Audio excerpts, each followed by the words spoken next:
Commercial real estate videos are brought to you by Bull Realty. When your business requires proven performance, contact Bull Realty. And by Arnold Golden Gregory, France Media Inc., Resnick Group, and Andy's Army.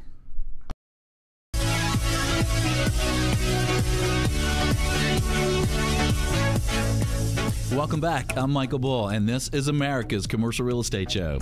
If you'd like to know the absolute latest on any commercial real estate related subjects, check out our on-demand show podcast. On last week's show, we interviewed top office tenant reps in New York, D.C., Chicago, and Atlanta about the latest office tenant strategies. Another informative show you can hear online is about CMBS loan resolutions. There are lots of interesting shows to choose from. You can access the shows on iTunes or on your computer or smartphone at the show website, commercialrealestateshow.com.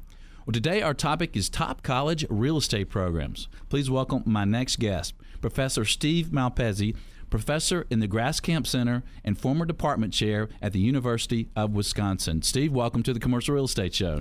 Hello, Michael. It's great to be here. Thanks for having me. Yeah, well, thank you for joining us. We appreciate it. And let's talk about your program there. I mean, you have a long history, including some famous scholars like Richard Ely and James Graskamp. Can you tell us a little bit about that history? We can. We have, by the way, just because I'm a professor, I have to assign reading. We have a little history of the program on our website. We call it our Tradition and Innovation paper. The program started about a century ago. Richard Ely was an interesting character. He did a lot of things, including starting the American Economic Association, if you're into economics. But he started real estate, not just at Wisconsin, but nationwide. He organized a group of scholars from a number of universities around the country who were interested in real estate, and together they jointly constructed the first true real estate curriculum. Okay, that's interesting. And Jim Graskamp, who's better known among contemporaries, was one of the great master teachers and thinkers about real estate, deeply connected to Urban Land Institute, the Appraisal Institute, and other organizations. Unfortunately, he passed away about 2 decades ago, fairly young. He, among his other qualities, he fought through a compelling personal story. He was a quadriplegic from polio, and he died somewhat young. But his impact on real estate continues. Okay. So when was the real estate department there started? When you say department, you know, they didn't have departments when we started, but the program started. It had its antecedents around the 1890s when Ely started the program on land economics here, and the curriculum and so on came together some couple decades later in the 20s. Wow, that's interesting. You know, I was just a lad at that time, I think. Even I, with more gray hair than you might imagine, was just even my grandparents were just thinking about my parents. There you go. Well, can you tell us about the academic programs at Graskamp Center and what distinguishes them from other programs? Well, we're a full-service real estate program. We have a bachelor's degree. We have a master's degree. Particularly now we focus on an MBA with a real estate concentration. We have a couple of very highly specialized degrees, a PhD program and also a global real estate master's that connects to some schools around the world. But your listeners in the U.S. are probably most interested in our bachelor's degree and our MBA. Okay. And tell us a little bit about your international opportunities there. Well, that's one of our focal points.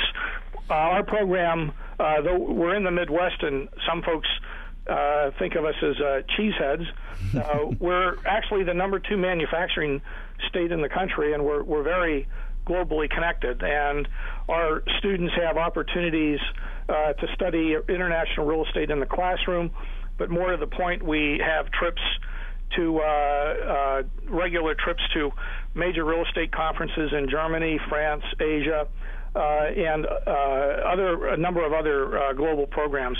We also, through the Global Real Estate Masters, bring in top international students here for semesters with us. So our students who are here in Madison get to know and work with students from around the world. That's interesting. Well, when we asked around about the college real estate programs, we heard from a lot of people who went to the Wisconsin, and some people call it the Wisconsin Mafia. Tell us about that. I always let someone else use first, especially given my surname. But the key is we have the most active real estate alumni association or group I've ever seen. It's actually a separate group started about 30 years ago by Professor Graskamp and half a dozen of alums of that time. And it helps us connect to our students to the industry, and it also helps us foster the philosophy we have of lifelong learning.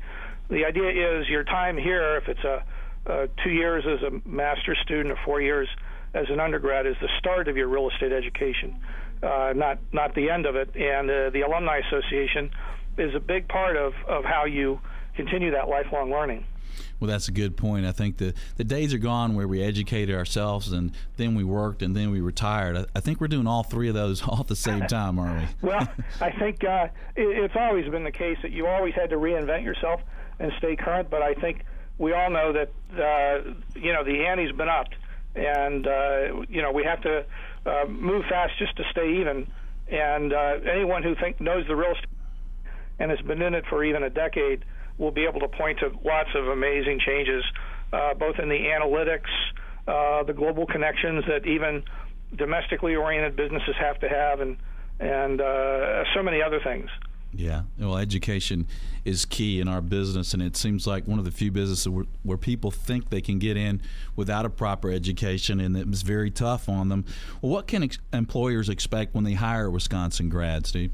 Well, you will start off by having someone who's very well trained in real estate, who has the technical skills to, as we say, hit the ground running. Our program, another feature of it is we simply teach more real estate courses than pretty much any other program I've looked at. Both our undergrad and masters take half a dozen required real estate courses, and there are several electives they can also avail of. But beyond that, they get students or graduates and alums with a great work ethic and a real passion for real estate, and also that connection to the WREAA. It's actually kind of nice from a business perspective to be plugged into that network. Right. Well, what might surprise people about the program there, Steve? What's really different, or that when people hire people that went to the school, or what surprises them? Well, I think one of the things that first surprises them is how global we are, given that we're in the Midwest, and we've already talked about that globalization. I think the thing that surprises a lot of people, and I know you're from Atlanta, is how much fun the weather is when you're here. we had a number of students come in to start one of our programs from Central America, and within a week, the Packers had won the Super Bowl. I had to slip that in, and we had about 1.5 feet of snow, which does not happen very often. We don't get that much snow, but they thought it was just hysterical fun to get that kind of change in the weather. Yeah, well, that's got to be fun. Well, Steve, thanks for your time and information today. We sure appreciate you being on the show. Well, I appreciate the chance to be on. Well, great. Thanks so much. Thank you. And for more information on the real estate program at the University of Wisconsin, visit wisc.edu. Look for the tab Academics and then click Departments. Well, stay with us. We have more intel headed your way. I'm Michael Bull, and this is America's Commercial Real Estate Show. We'll be right back.